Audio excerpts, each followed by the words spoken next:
गर्मियों की दोपहर थी। सूरज आसमान में आग बरसा रहा था, धरती तप रही थी और हवा जैसे कहीं खो गई थी। पूरा गांव मानो एक अदृश्य जादू में बंधा हुआ था। यह गांव था सुंदर नगर, नाम जितना मोहक, वास्तविकता उतनी ही विचित्र। कभी यह गांव हंसता खेलता था, पर अब इसकी गलियों में सन्नाटा पसरा रहता था। लेकिन इस सन्नाटे के बीच एक स्थान ऐसा था जहां रौनक बनी रहती थी। गांव के किनारे स्थित एक भव्य हवेली जो मोहिनी की थी। मोहिनी गांव की सबसे सुंदर, सबसे रहस्यमयी स्त्री। उसकी सुंदरता ऐसी थी कि गांव का हर पुरुष उसकी ओर खिंचा चला आता था।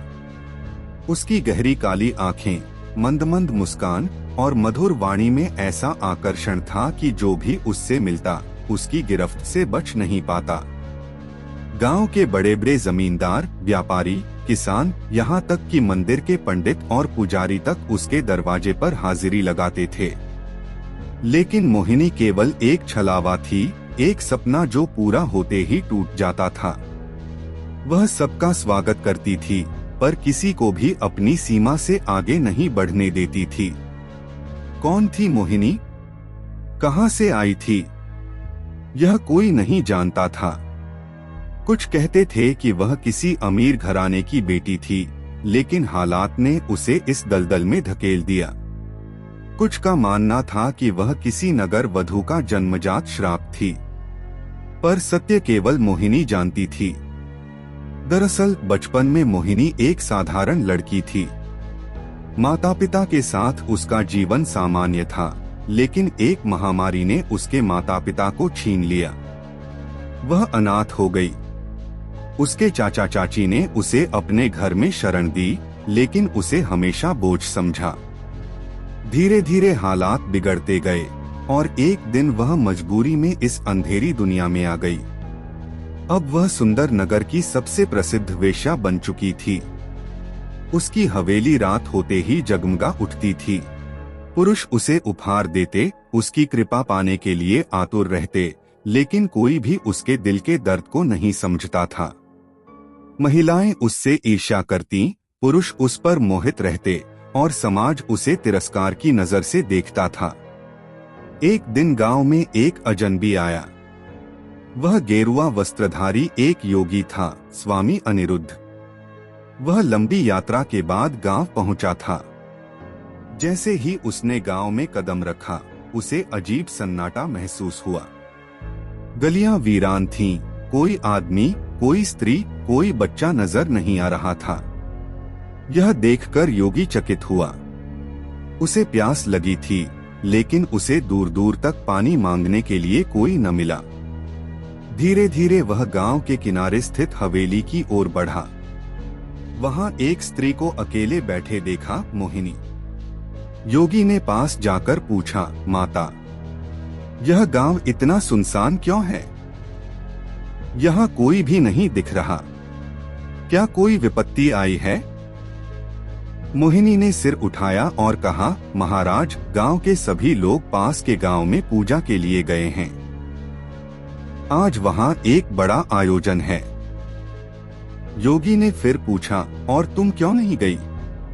मोहिनी हल्के से हंसी, पर उसकी हंसी में दर्द था। उसने कहा, मैं एक वेश्या हूँ, महाराज। गांव वालों ने मुझे वहां जाने की अनुमति नहीं दी। योगी ने गंभीर स्वर में कहा, परंतु भगवान के लिए सब समान हैं। यदि तुम पाप करती हो तो इस गांव के पुरुष भी तो तुम्हारे पास आते होंगे। वे भी तो इस पूजा में गए हैं। फिर उन्हें क्यों नहीं रोका गया? मोहिनी ने गहरी सांस ली और कहा, यह दुनिया ऐसे ही चलती है, महाराज। यहाँ हर कोई अपने पापों को छुपाता है और दूसरों को दोषी ठहराता है। यहाँ सब पापी हैं, लेकिन कोई अपने पाप को स्वीकार नहीं करता। योगी मुस्कुराए और बोले, बिल्कुल सत्य कहा तुमने। लेकिन जब तुम्हें यह ज्ञा तो तुम यह जीवन क्यों नहीं छोड़ देती? मोहिनी चौंक गई। यह पहला व्यक्ति था जिसने उससे कुछ मांगा नहीं था, बल्कि उसके जीवन को लेकर सवाल किया था। अगर मैं यह सब छोड़ दूं, तो फिर मेरा जीवन कैसा होगा? मोहिनी ने पूछा। योगी ने शांत भाव से कहा, यदि तुम सच्चे सुख और शांति की तलाश में हो, तो तुम्हें इस माया को छोड़ना होगा। यह संसार एक छलावा है। केवल आत्मज्ञान ही वास्तविक है। यदि तुम चाहो तो मैं तुम्हें सच्चे मार्ग की ओर ले जा सकता हूँ। मोहिनी की आंखों में आंसू आ गए। उसने पहली बार सोचा कि क्या वह सच में यह जीवन छोड़ सकती है? क्या उसके लिए कोई नई राह हो सकती है? पर समाज मुझे कभी स्वीकार नहीं करेगा, उसने भयभीत होकर कहा। योगी ने उत्तर दिया, समाज केवल एक भ्रम है। यही समाज रात में तुम्हारे पास आता है और दिन में तुम्हें तिरस्कार की नजरों से देखता है। लेकिन आत्मा न पापी होती है न पुण्यात्मा। अगर तुम सच में परिवर्तन चाहती हो तो कोई भी शक्ति तुम्हें रोक नहीं सकती। मोहिनी उठी, अपनी हवेली को देखा और बोली, मैं तैयार हूँ बाबा, मुझे सत्य की राह पर ले चलिए। सुबह का सूरज निकला। गांव वाले जब पूजा से लौटे तो सुना मोहिनी हवेली छोड़कर चली गई।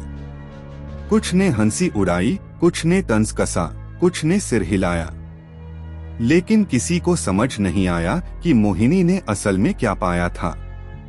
योगी अनिरुद्ध के साथ वह गंगा तट के एक आश्रम में पहुंची। वहां शांति थी, प्रकृति का सौंदर्य था।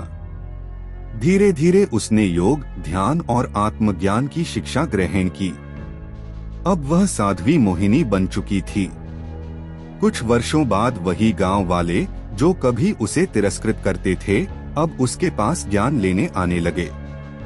एक दिन एक व्यक्ति जो पहले मोहिनी के दरवाजे पर जाया करता, चरणों में गिर पड़ा और बोला, माँ, मुझे क्षमा कर दो।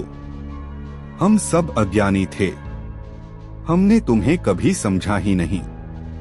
मोहिनी मुस्कुराई और कहा, क्षमा मांगने की आवश्यकता नहीं, यह संसार ऐसे ही चलता है। लेकिन अगर तुम सच में सीखना चाहते हो तो मोहमाया का त्याग करो और सत्य की राह पर चलो। धीरे धीरे साध्वी मोहिनी के प्रवचनों को सुनने दूर दूर से लोग आने लगे। वह अब पूजनीय बन चुकी थी। कई वर्षों बाद जब वह ध्यान में लीन थी, उसने अपनी अंतिम सांस ली। उसकी समाधि वहीं बनी जहां उसने अपने जीवन का सबसे बड़ा परिवर्तन किया था। इस प्रकार एक वेश्या जिसे समाज तिरस्कृत करता था, आत्मज्ञान की राह पर चलकर पूजनीय संत बन गई। उसने सिद्ध कर दिया कि कोई भी व्यक्ति कितना भी अंधकार में हो, यदि वह सच में परिवर्तन चाहता है तो प्रकाश की ओर बढ़ सकता है।